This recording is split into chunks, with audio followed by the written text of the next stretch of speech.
ready to explore the Hebrew roots of your Christian faith? Then grab your Bible and let's get started.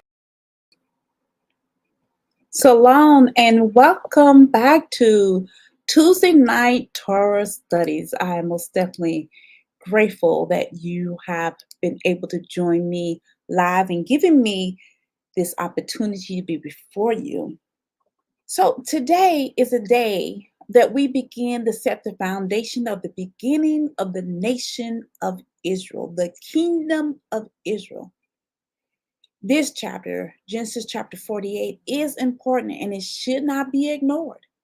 Too many people are ignoring the foundation. Remember, the oracles, the written word of Yehovah was given to the people of Yehovah, which is why Paul is able to explain the advantage of being an Israelite. First of all, they have been given and entrusted with the ways and the words of Yehovah. The statutes, the ordinance were spoken to Moses by Yehovah and given to the people. This is an advantage. An advantage is we must not forget the renewed covenant that was given to the house of Israel and the house of Judah to bring them back together. This covenant was not made to the church, especially the church we think of as today. But what is given to is we who were once not his people, we are now his people only by believing and receiving and following his truth, his word that is written in the Old Testament. That's how it was then, the Tanakh, and the Brit Hadashah, the New Testament, which is his son, the word made in flesh. This is the manifestation of his word. So we who are grafted into the kingdom of Israel don't even understand the kingdom. We who are now a part of this, we don't even understand the Constitution. What I'm encouraging you to do is to find out about this renewed covenant. Search the scriptures. Welcome to Reconcile, the kingdom where we are working towards growing in the harmony of the whole word of truth. My name is Patrice Robinson, and I greatly appreciate every last one of you who's able to join me today again in this live premiere, and those who will be joining me on the replay. I always want to take a time out to greet all visitors. If this is your first time, I welcome you. The 5th time, 10th, 50th, 100th, or 400th time, I welcome you. I'm thanking you and I'm appreciating the time that you have given me out of your life. That is not always easy to do. It's not always easy to hear the word of Yehovah as it is written. This is why we have so many traditions and added stuff into it. But I'm inviting you to join this family that does not mind searching the scriptures. A family that does not mind challenging the religious system's teaching, those traditions that are made by man. A family that's open to being a lifetime student of the Bible.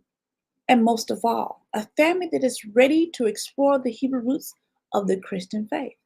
And it's easy to join this family. All you do is hit that subscribe button below and that bell. The bell lets you know when I'm live, any announcements or any updates that's coming from this ministry. That's not the only way that you can support this ministry. You can support this ministry by making comments below. Send me an emoji that you have stopped by during the live, also during the replay. Share the link. Share the link live and when you're on the replay. Get the word out about searching and exploring the Hebrew roots of your Christian faith. You know, so many people have the Hebrew roots mixed up and confused, and they don't understand it.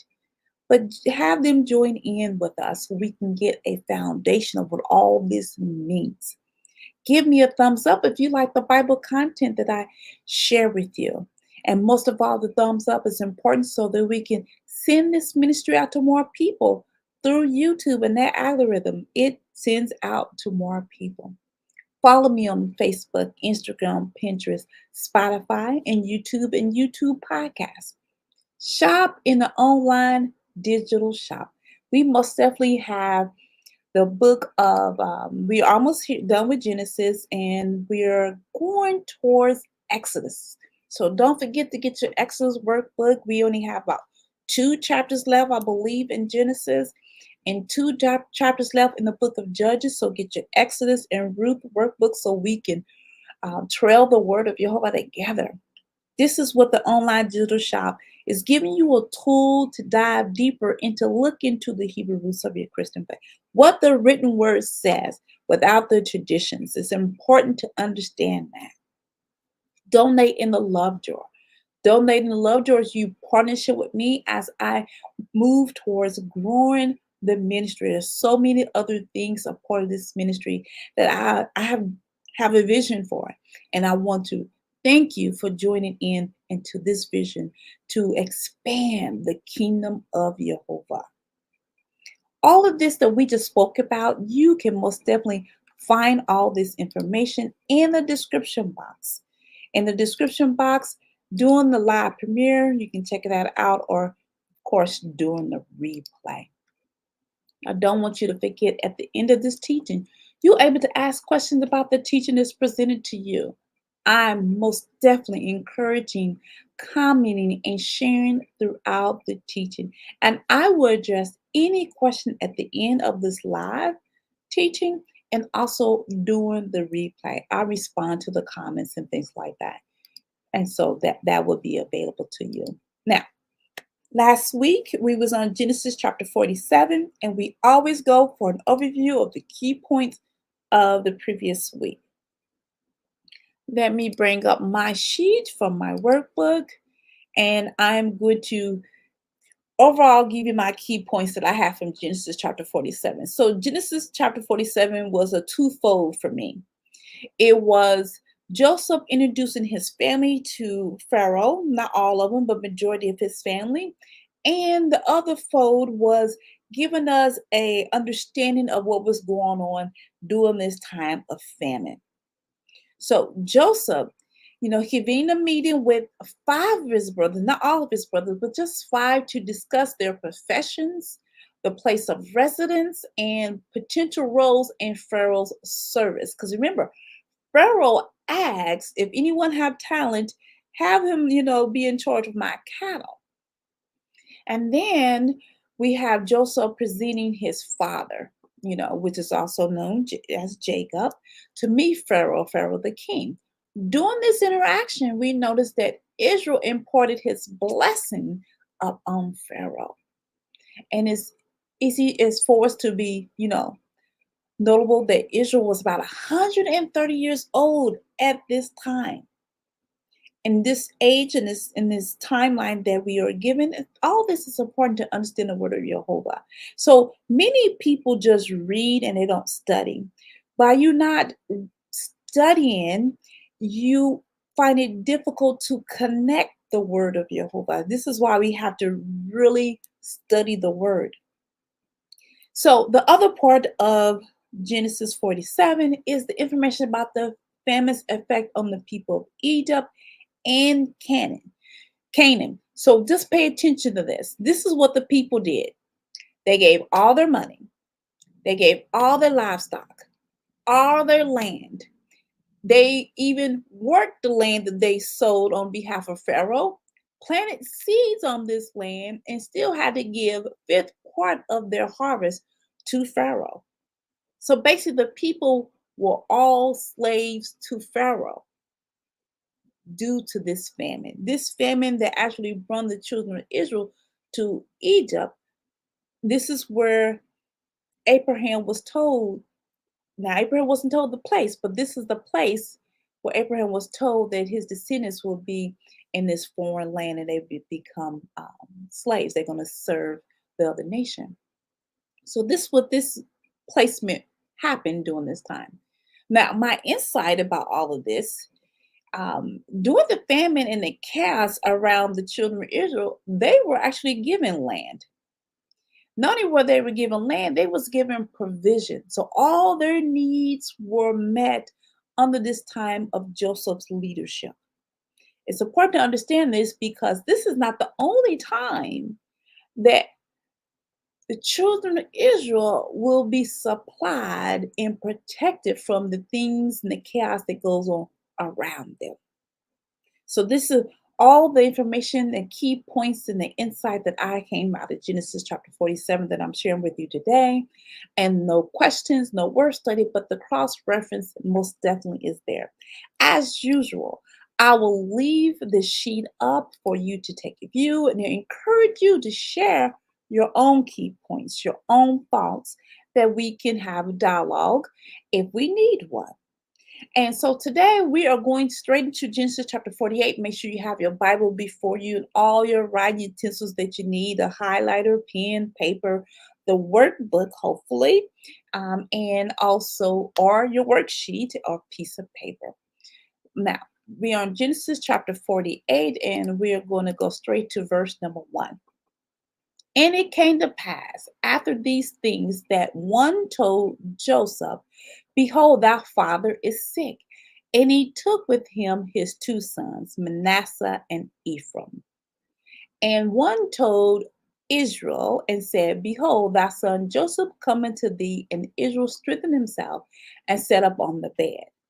And Israel said unto Joseph, Elohim Almighty appeared unto me at Luz in the land of Canaan, and blessed me, and said unto me, behold, I will make thee fruitful and multiply. I will make of thee a multitude of people, and will give this land to thy seed after thee for an everlasting possession.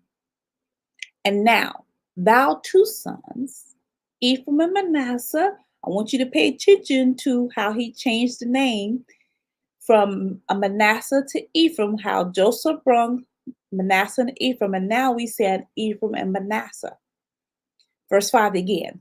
And now thy two sons, Ephraim and Manasseh, which were born into thee in the land of Egypt, before I came into thee unto Egypt, are mine. As Reuben and Simeon, they shall be mine. And thou issue which thou begattest after them shall be thine, and should be called after the name of their brethren in their inheritance. Well, this was a mouthful from a man that's at his deathbed. He began to tell Joseph about the promises of Yehovah. Now, if you remember, this what he's talking about in the land of Luz in the land of Canaan. This is when he seen the ladder come down and the angel was ascending and descending. This is when Yehovah was standing at the top, and he spoke to Jacob. At that time, his name was Jacob. Remember, he was running, trying to leave among his mother and his father, Isaac and Rebekah, because Esau threatened to kill him after his father died. This is during this time. And so Jehovah gave him a vision and told him about Abraham and Isaac. So the promises that was given to Abraham to Isaac now is passed on to him because he received the firstborn blessing. You can read all about that in Genesis chapter 28. Then we have Israel, the father, take Joseph's sons and bring them to sonship, the level of standard as the other brothers, the 11 brothers. Now, the boys, some people will focus on his sons being Egyptians, but these boys were Hebrew. And the reason why is because their father. Judaism will teach you and say that the bloodline goes by the mother. And this is totally not what is written in the word of Yehovah. So it doesn't line up with the Bible. So let's think about this. Ruth was not a Hebrew at all. She was not an Israelite. She was not among the children of Israel. So she came in to the tribe of Judah. So if we go by the Judaism teaching, that means the tribe of Judah is just changed. And think of Rahab. She joined in too.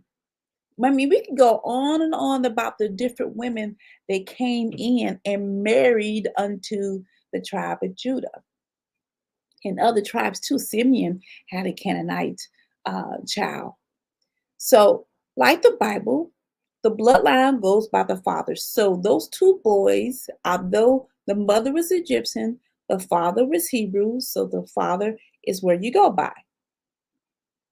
So, Israel did not only raise Joseph's sons for sonship for no reason at all. So, let's think about why he did this.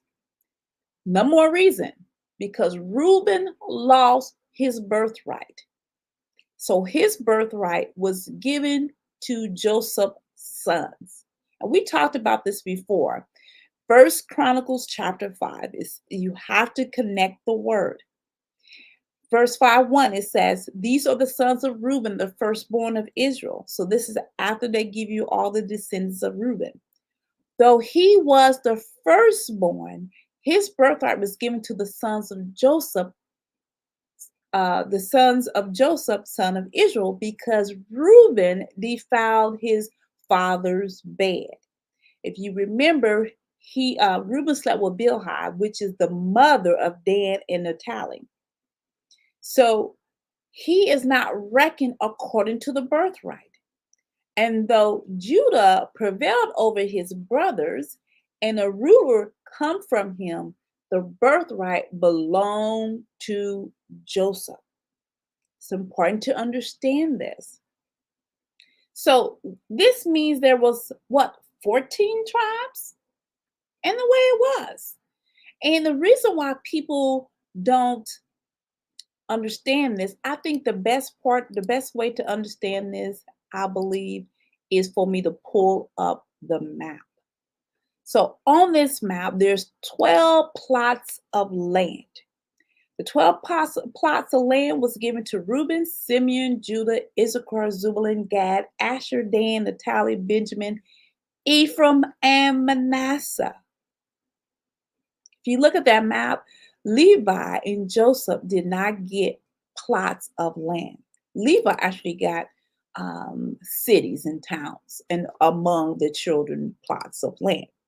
So that's what Levi got, and they were set apart. They became the 24-hour ministry to Yehovah. So this is important to understand. So any other children that Joseph will have, they belong to Joseph, not to Israel, but they will come along into that inherited part of the land. But we know that he does not have any more children. Verse 7. "And as for me, when I came from Padam, which is Aram, Rachel died by me in the land of Canaan in the way. And when yet there was but a little way to come into Ephrath, I buried her there in the way of Ephrath. The same is Bethlehem." Even at this deathbed, he's speaking about Rachel. But this also is an important memory for him to remember, because Yehovah blesses and changes his name to Israel during this time. Genesis 28. "After Jacob had returned to Aram, Elohim appeared to him again and blessed him. Elohim said to him, though, through, oh no, though your name is Jacob, you will no longer be called Jacob. Instead, your name will be Israel." So Elohim named him Israel, and Elohim told him, "I am Elohim Almighty. Be fruitful and multiply. A nation, even a company of nations, shall come from you, and kings shall descend from you. The land that I gave to Abraham, Isaac, I give to you, and I give this land to your descendants after you." So Israel is telling Joseph all about his journey with Yehovah and the promises of Yehovah. So what I'm hoping that you're getting out of this as we continue on, that you understanding what Israel is doing. He's restoring the firstborn blessing upon Joseph's sons. This is what this chapter is about. He is restoring the blessing, just like he got the blessing from Isaac, and just like Israel got the blessing from Abraham. This is what's going on. Verse number 8. "And Israel beheld Joseph's son and said, Who are these? And Joseph said unto his father, They are my sons, whom Elohim have given me in this place. And he said, bring thee, I pray thee, unto me, and I will bless them. Now the eyes of Israel were dim for age, so that he could not see. And he brought them near unto him, and he kissed them, and he embraced them. And Israel said unto Joseph, I had not thought to see thy face. And lo, Elohim has shown me also thy seed. And Joseph brought them out from between his knees, between Israel's knees, and he bowed himself with his face to the earth. And Joseph took them both, Ephraim in his right hand toward Israel's left hand, and Manasseh towards his left hand toward Israel's right hand, and brought them near unto him. And Israel stretched out his right hand and laid it upon Ephraim's head, who was the younger, and the left hand upon Manasseh's head, guiding his hands willingly, for Manasseh was the firstborn. And he blessed Joseph and said, Elohim, before whom my fathers Abraham and Isaac did walk, the Elohim which fed me all my life until this day, the angel which redeemed me from all evil, bless these lads, and let my name be named on them, and the name of my fathers Abraham and Isaac, and let them grow into multitude in the midst of the earth. Do we see what's going on? See, Israel's eyes are dim, so he know he's about his life is ending. So he's wasn't able to see the boys, but he know the boys because he's been in Egypt for about 17 years. What made Israel happy more than anything besides, Yehovah? That he was able to see Joseph, someone he thought he would never see again because he thought Joseph was dead. So not only was he able to see his son as a man, but he's able to see his family. What a blessing to Israel. So Joseph brings Ephraim, the youngest, to Israel's left hand, and Manasseh, the eldest, to the right hand of Israel. Every time I hear the right hand, it always reminds me of Yeshua sitting on the right hand of Yehovah. Connection. Israel changes his hand and had the right hand on Ephraim and the left hand on Manasseh.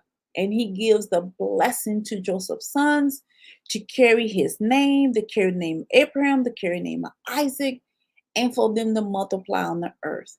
Again, this is that firstborn blessing that he has restored upon Joseph's sons. This is what's going on. Okay, so we're now on Genesis. We are on verse number 17. And when Joseph saw that his father laid his right hand on the head of Ephraim, it displeased him, and he held up his father's hand to remove from Ephraim's head into Manasseh's head. And Joseph said unto his father, Not so, my father, for this is the firstborn. Put thy right hand upon his head. And his father refused and said, I know it, my son, I know it. He also shall become a people, and he also shall be great, but truly his younger brother shall be greater than he, and his seed shall become a multitude of nations. That's an S, that's a pearl. Nations. And he blessed them that day, saying, In thee shall Israel bless, saying, Elohim make thee as Ephraim and Manasseh. And he said, Ephraim before Manasseh. That's why I said, pay attention to the name change. Joseph was most definitely disturbed by the change of the hands because he understood what it meant. The elders, the firstborn, is supposed to get the firstborn blessing. So he wanted Israel to change his name. But Israel was fully aware of what he was doing, and that fully aware what the tribe of Ephraim will become. So he blessed them and said, Elohim bless you like Ephraim and Manasseh. This is why the Hebrew writer was able to say about Israel, by faith, Israel, when he was dying, blessed each of Joseph's sons in worship as he leaned on the top of his staff. So I know the Bible, for some reason, continues to switch to Jacob and Jacob, but his name is changed to Israel. I'm not for sure if this is a mistake or why it continued to go back and forth, but his name is Israel. Verse 21. And Israel said unto Joseph, Behold, I die, but Elohim shall be with you and bring you again to the land of your fathers. Moreover, I give unto thee one portion above thy brother, which I took out of the hand of the Amorite with the sword and with my bow. What is Israel talking about? Israel was able, he's prophesying to Joseph about the future of his sons and his very own future. He tells Joseph that Yehovah will bring you back to the land of your fathers. Remember, Joseph been in Egypt since his brothers sold him to the Ephraimites, to Ishmaelites and the Midianites. And he's been in Egypt since they took him there. He's been in slavery since then, you know. Then he became the head. So those of you that been through the book of Joshua with me, understand how this come to pass. Israel is saying that your body will not be here, it won't be left here in Egypt. It's going to go back to the land. Joseph's bones go back to the father's land. Find that in Joshua chapter 24 and 32. And the bones of Joseph, which the Israelites had brought up out of Egypt, were buried at Shechem in the plot of land that Jacob had purchased from the sons of Hamor, Shechem's father, for 100 pieces of silver, so it became an inheritance for Joseph's descendants. That was a prophecy that Israel was given to Joseph. Israel has already spoken about the land in these two verses, the land that will be given to Ephraim.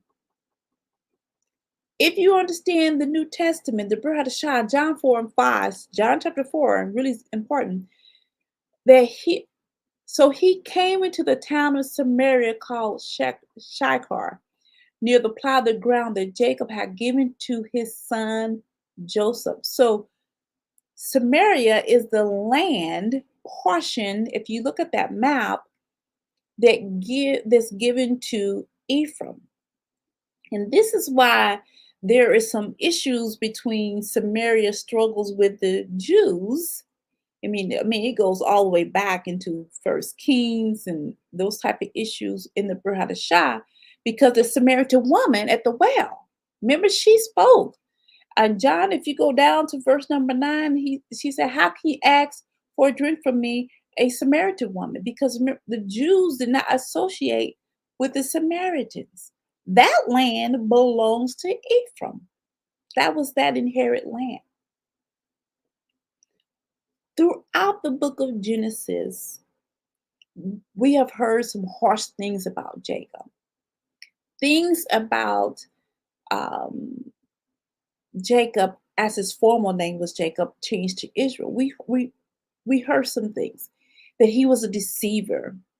But we know that we read that Esau sold his birthright to Jacob. In fact, we also read that his mother instructed him to pretend to be Esau, because Esau is about to take the firstborn birthright, which is meant for Jacob, which the mother knew since the womb. What many people don't recognize is that Israel was able to prophesy at times through dreams. And right here in chapter 48 of Genesis is Israel prophesying about the future. And then we get to Genesis chapter 49. We're going to see more of Israel prophesying about his sons. And we will read that next week. Don't forget to join me at 10 o'clock a.m. for Judges. I believe we're on Judges chapter 19, part 2. I don't see any questions or any comments at this time, and those are welcome during the replay, because I will most definitely respond to them. As always, man does not live by bread alone, but every word that proceeds out of the mouth of Yehovah. I pray that you have a blessed rest of the week and that I will see you on Saturday at 10 o'clock a.m. Thank you. May Jehovah bless you.